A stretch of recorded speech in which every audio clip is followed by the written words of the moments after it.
when it was released in 2019, the Mi 9T Pro was really a flagship killer. It had a killer price, killer specs, and killer looks.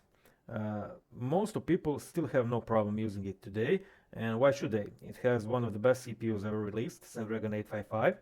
It has Super AMOLED screen, not too big, not too small, Gorilla Glass 5. Okay, it had good camera options. It has a dedicated telephoto cam. It's not the best sensor out there, but it is very good. Okay, it had a 48 megapixel sensor main camera, which almost all phones used in that probably next year. And it had a ultra wide 30 megapixel camera without focus. So okay. And the front camera was a pop-up camera. It came in three colors: carbon black, red flame, and glacier blue. I have two of them left in my home, but the most beautiful then was the black one for me, and sadly, I don't have it. So yeah, let's revisit this phone a bit. When you look at it from the front, all you can see is a big, beautiful, symmetrical screen with thin bezels, thin for its time. And it's a great screen. It's a screen that has no problem with visibility outside. I believe it's around 700 nits or stuff like that. It has above 386 ppi. I believe it's above 400 maybe, something like that. And it has HDR. So yeah, great screen, nothing to complain there. Still relative even today when you can get 120 Hz on cheapest phones out there, but yeah. Okay, let's talk a little bit about this pop-up camera. I am personally okay with notches on phones. I hate screen cutouts, especially those like on P40 Pro, the big pills. But for me, this was the best solution. Okay, you had your whole screen for you, and then when you needed your front camera, you would just pop it out. The only problem is you don't have fast face unlock, and everybody sees when you're using your front camera. Other than that, no problems for me. Yeah, no IP certificate, but I don't care. And this trend should stick, and it should have been improved so the cameras are more quieter when they pop up and that they are faster.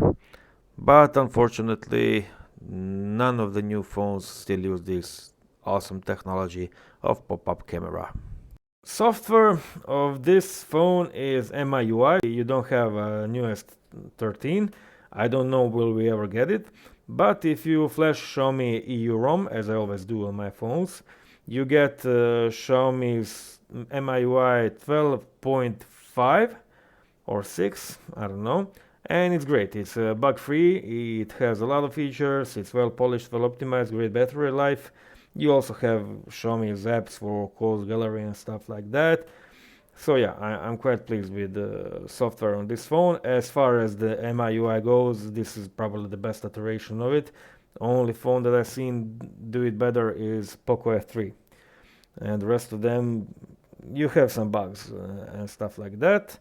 Now, when we talk about camera, this phone is one of the last Xiaomi phones that uses dedicated telephoto camera, and I quite like those cameras. They're great for portrait and for background compression and stuff like that, and you will never get same quality or feeling from the photo from crop of the main sensor, even though it's, I don't know, 200 megapixels. It doesn't matter. I'd rather have 8 megapixel telephoto camera with 2 times or ideally 3 times zoom than to have a crop of the main camera. Okay, that's my opinion. You can agree or disagree with it, I don't care. That's how I see it. So yeah, it has a dedicated telephoto camera. It's not the best sensor out there, the biggest, but it had autofocus and it worked quite well. I'll show you a few photos now. Main camera is, even for today's standards, great. Especially, or should I say only if you pair it with Gcam. Okay, this phone is so popular that it has enormous amount of Gcam variants and configs for it. You just go to any Telegram group, any, I don't know, XDA developer and stuff like that, search on Google MIT Pro Gcam, you'll get Gcam with config file, just flash it, install it, whatever you do, however do you install it, and there you go. You have perfect photos, you have 4K 60 FPS video even on ultra wide camera, and on main camera is great. So always I can recommend you to use Gcam. I will show you now a few photo samples, so just analyze it to see how good this camera still is. So these first few photos are telephoto. As you can see, they are very sharp, very detailed, great dynamic range, just great bokeh effect. So for any usage, I would recommend it. So the main camera is even better, even at low lights. You can see this photo. It's great control of shadows, of lights and everything. Look at details on these rocks. So yeah, just point and shoot with Gcam and you have great results like this. During the day, during the night, any scenario, I would recommend this camera. It's one of the best optimized phones and cameras for Gcam you can find out there.